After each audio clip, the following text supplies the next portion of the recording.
தமிழ்நாட்டை பொறுத்தவரையில் permanently shifted, அதாவது தமிழ்நாட்டில இருந்து வேறு மாநிலங்களுக்கு வெளிநாடுகளுக்கு சென்ற நபர்களுடைய எண்ணிக்கை 52.6. பர்மனென்ட்லி ஷிஃப்டட், தமிழ்நாட்டிற்கு வரவே மாட்டார்கள் 54.2%. மொத்த நீக்கப்பட்ட வாக்காளர்கள் இருந்து 54.2%. டிசீஸ்ட், இறந்து போன நபர்கள் 26,90,000 நபர்கள், 27.7% as if you see this as percentage.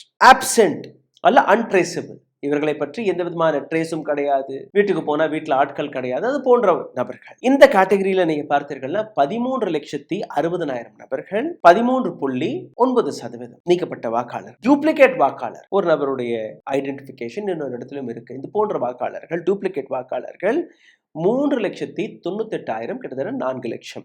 So 4.1%. மற்ற காரணங்களாக ஃபார்ம் சரியாக நிரப்பவில்லை, இது போன்ற ஒரு சில காரணங்களாக 16,040 நபர்கள் நீக்கப்பட்டதாக கூறுகிறார்கள். ஆக மொத்தம் 97,40,000 வாக்காளர்களை நீக்கியிருக்கிறது தேர்தல்.